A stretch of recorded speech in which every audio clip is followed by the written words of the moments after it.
Welcome to the GMAT and GRE video series.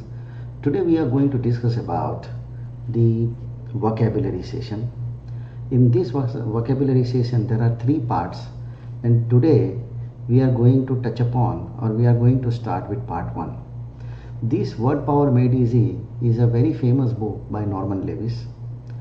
The beauty of this book is that whenever you come across a vocabulary, and if you are not a native English speaker and if you do not use the vocabulary for only few days, then you will forget it very fast. The beauty of this book is that they will tell you the root of the vocab. So from which word this word is going to be generated, and many more words is generated from the root words. So if you know the root, you will understand the meaning and you will even start using it. The only condition that is being given in the book is you have to use the vocabulary more often, and you need to speak it out. So whenever you are going to study this video and a new word is going to come out, you do not need to simply listen. Of course, when you listen, it will definitely improve your understanding, and you will speak faster and better. But if you start using it, if you start speaking it, it is a training to your mind. You have to speak out with a right pronunciation, and you need to spell it out. So writing a correct spelling is also one of the part of the vocabulary. So understand the three things. First, you need to listen. First of all, you need to listen, and then you need to speak. After that, you need to write, because when you listen it, you will speak well. When you speak well, then you can communicate well, and when you write well, then you will read well. So reading is a must for writing, and listening is a must for speaking. So in the part 1, we are going to discuss the following topics. These are the topics that we are going to discuss: how to test your present vocabulary, how to start building your vocabulary, how to talk about the personality types, how to talk about the doctors, how to talk about the various practitioners, how to talk about the science and scientists, how to talk about the liars and lying. And then we will have a comprehensive test of part 1. This comprehensive test is a overall summary of everything which we are going to cover in part number 1. Now, the book has not started developing the different words for you.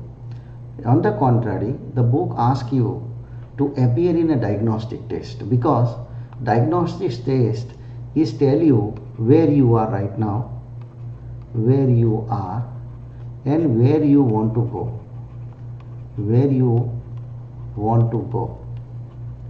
So unless you are not aware about your present position, then the future journey is very awkward. So you need to understand your present position. And how you are going to understand the present position?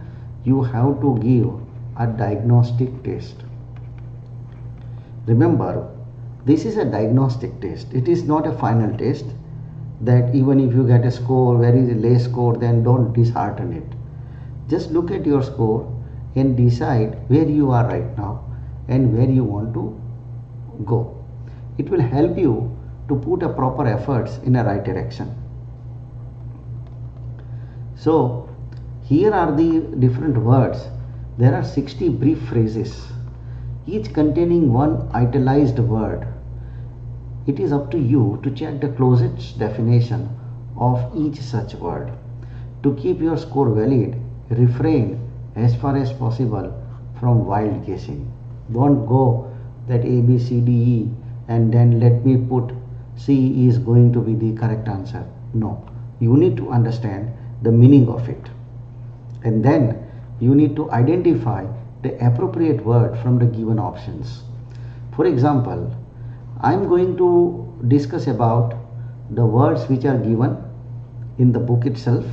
I am using the same book, and same exercise, but I am adding little bit more so that you will understand in a much better manner, because this video is for the people who are not a English native. They are using other languages as a home language, so as a mother tongue. Their mother tongue may be anything, any mother tongue, but English is a foreign language for them. So I am using this video for the people whose mother tongue is not English but something else. For example, disabled appearance, and there are 5 options which are given: untidy, fierce, foolish, peculiar, or unhappy. Remember, disabled means untidy, something which is not organized, something which is not in a proper order, that is called untidy. For example, I use the sentences so that you can use this word in a sentences. His bleached hair was disabled his eyes. So what type of hair is disabled hair? Means not properly groomed hair. Some hair is here, some hair is there, it is not properly combed, so that is called disabled behavior, disabled appearance. So the correct answer over here is A. Baffling problem. Now baffling problem means a problem which is giving you a lot of confusion, it's a lot of puzzle. It's not that, there are 2 types of problem. One is simple problem and another one is complex problem. So baffling is not a simple and not a complex. It is something different than these 2. It is puzzling. It will puzzle you. You vacillate in taking a decision. Sometimes you think like that, sometimes you think like that. So you are not very clear. It is giving you a puzzle. So the correct answer for the baffling problem is puzzling. Lenient parents. What is the meaning of the lenient? Lenient means some people who are not very strict. They are giving little bit freedom to their child, and they are little bit easy with the child's behavior, and they are not putting their own restrictions on them. So these kind of people are called lenient people. So here the people means parents. So lenient parents. So lenient parents are not tall parents. They are not strict parents. They are not strict. Not strict means lenient. Wise no, foolish no, severe no. So the correct answer is B. And I made one sentence is, check the answer copies more leniently. So when a professor is checking an answer set and he is checking more leniently, it means if somebody is deserving 2 marks, he is giving 2.5, little bit extra. So that is called lenient. Some people has a lenient attitude. Lenient attitude means they are not very strict. They will say, okay, it happens, I understand. So they are rather more practical and they understand the other problem much better manner. So that is called lenient. Repulsive personality. Now what do you mean by repulsive personality? There are 2 types of personality. One is magnetic personality. Another one is repulsive personality. Now magnetic personality, what is the functions of magnet? Magnet means somebody he is attracting the people towards him. So that is called magnetic personality. Repulsive personality means people are going away from that person. They do not want to interact with that kind of person. So that is called repulsive personality. So the correct word for the repulsive over here is disgusting. Something you don't like, something you hate very much. So that is called disgusting personality. I am sorry, the idea is so repulsive to you. So repulsive means you don't like it. You have an allergy towards that idea. So that is the correct meaning of repulsive. Audacious attempt. Audacious attempt. Audacious means that something who is brave and bold. Brave and bold. That is the meaning of audacious. So over here A is not the correct choice, but B is the correct choice because it is bold. Bold and brave does not mean that that person is insane or a crazy or foolish, but he is brave and bold. So they know that what risk he is assuming, what are the problem that suppose he is going to take that position, then what are going to be the problem that he is going to face. So that person is brave and bold, and that is called audacious. Parry a blow. Parry means, if somebody is giving you a punch, and you are just keeping yourself slightly away from that punch target, then you are parrying a blow. So parrying means ward off. So here her voice was sharp enough to parry his verbal onslaught. Some people are speaking too good, but their voice is very sharp, and that sharpness is coming to your ear, and you do not like that voice at all. So it means they are missing the target. So parry means ward off. Prevalent disease. Prevalent means something which is widespread, something which is prevalent in the society. So that is called prevalent disease. And prevalent, the correct word is widespread. So custom is prevalent in today's society. Many societies have different customs and norms and values, and which are prevalent in that particular society. So the word is prevalent. Ominous. Ominous means something bad, something unauspicious. So over here, the correct word for the ominous is unpleasant. An example of ominous is a dark cloud before a thunderstorm. So something bad is going to happen, and from that symptoms you can say something is going to become not good. So you can say ominous report. Incredible story. Now what is the meaning of incredible? Incredible means a girl tells an incredible story. You can use the incredible in this particular statement like this. So incredible is not true, incredible is not interesting, incredible is not well known, but incredible is unbelievable. Something unbelievable, that is called incredible. Then ophthalmologist. Remember this word ophtha. It is related to the vision, and vision is related to the eye. So he is an eye doctor. So if you want to talk with someone and you say, I am going to the ophthalmologist. Ophthalmologist means I am going to see the eye doctor. Will supersede the old law. Old law. Supersede means you are not going to use the old system, but instead of that old system, you are going to use some other system. So supersede means take the place of other. That is called supersede. Anonymous donor. Anonymous donor means one whose name is not known. It is anonymous. Performed an autopsy. Now perform an autopsy means you are examining the corpse, the dead body, to determine the cause of death.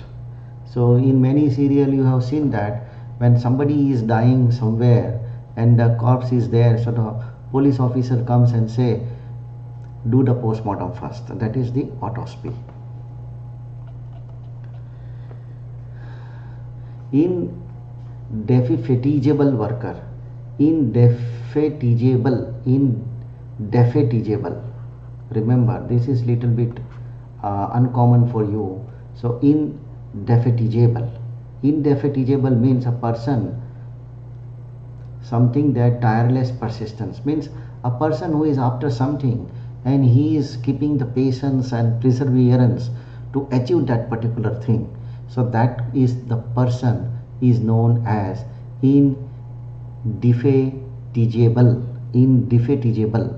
Defatigable worker means someone who is not easily tired to get something, someone who keeps trying and trying to learn a skill and who never give up. An example of a person who would describe indefatigable. So remember, this word is very, very important. indefatigable. Confirm atheist. Now there are theist and atheist. Theist means a person who believe in God, and we put extra a. A means not. A person who doesn't believe in God, then we can say he is a atheist. So bachelor, no. Disbeliever in God, yes. Believer in religion, no. Believer in science, no. Priest, no. Endless loquacity. Endless loquacity. Endless loquacity means loquacious. Loquio means somebody who can speak too much. So talkativeness. E is the correct answer. A glib talker. An example of a glib is a political candidate calmly describing a budget plan without giving many details. So some people, they are good in talking, but they will not talk to the point. They will talk here and then roundabout way in a much smooth and very cool and calm manner.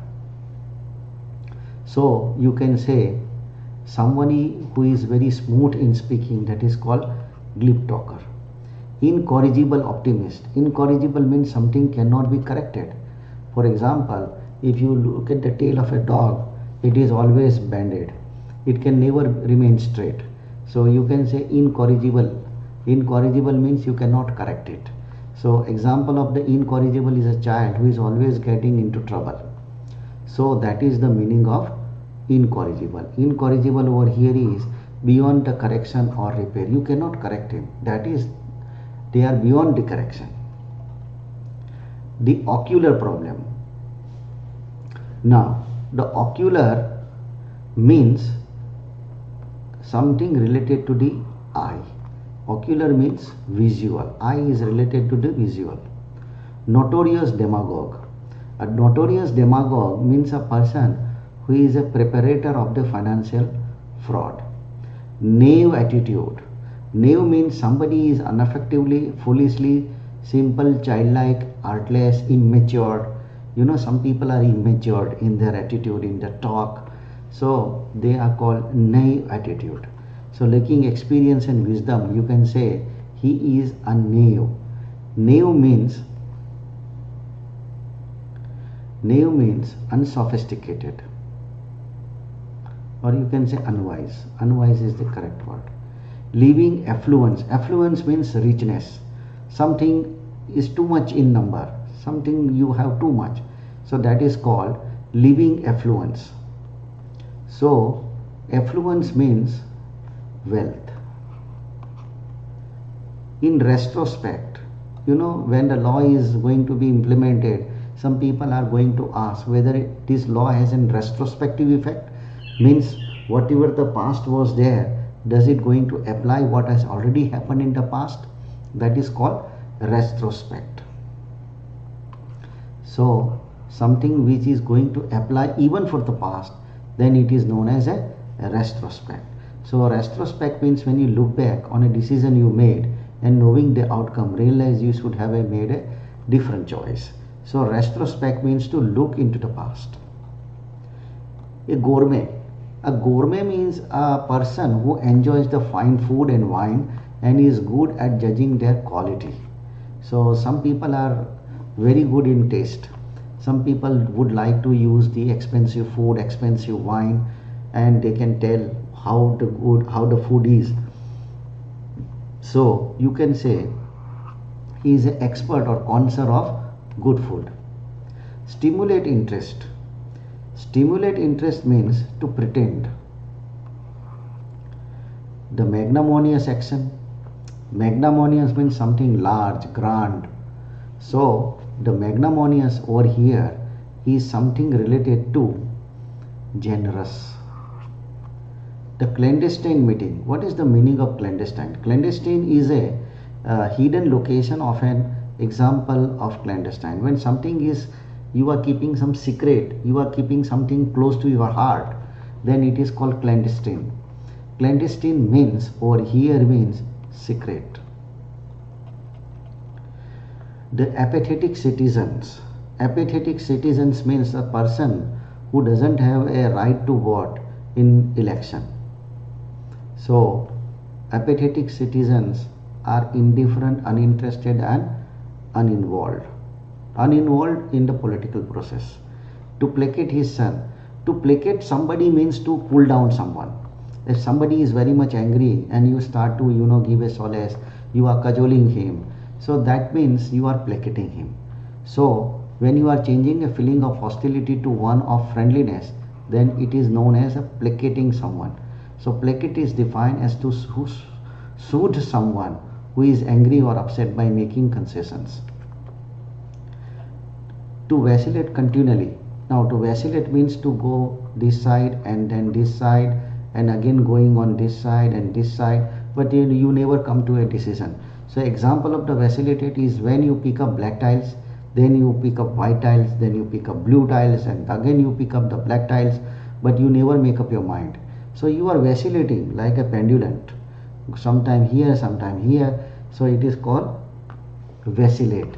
So swing back and forth in indecisions. You never take a decision. Sometimes you say this is correct, sometimes you say no, this is correct, but you never come to the concrete decision. So it is known as vacillated. Nostalgic feelings. Nostalgic means something old.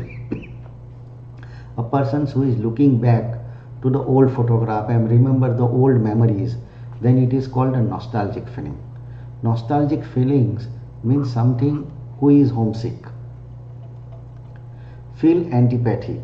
The definition of antipathy is something which is naturally opposed or disliked. You might have heard the word sympathy. The opposite of sympathy is antipathy. So where there is some kind of to oppose somebody, so you develop a hostility. So that is known as hostility. Be more circumspect. Circumspect is defined as a cautious and unwilling to take risk. Some people are very circumspect. They never take up any risk because they are over conscious. So they are called circumspect. So it means they are very conscious. The intrepid fighter for the human rights. Now what is the meaning of intrepid? Intrepid is defined as a fearless and brave. If somebody is fearless and brave, then you can say that person is intrepid. So it is a quality of fearlessness. Eloquent means somebody who can speak on the spot. So there is an eloquence competition in these colleges. Popular, experience and famous, you are aware about the word. Diaphanous material. Diaphanous material means, an example, something that is diaphanous is a dress made of very flimsy fabric. Means you can see from one side and you can see the other side. So it is so much transparent. So that is called diaphanous material. So it is sheer and gauzy. The meaning of gauzy is nothing but the diaphanous. The taciturn host. Taciturn means someone who does not say much. Somebody is speaking too less. So it is called as taciturn approach. So here the taciturn means disinclined in conversation. Disinclined in conversation. Now we are going to the another part. We will continue from 36 onwards in the next part.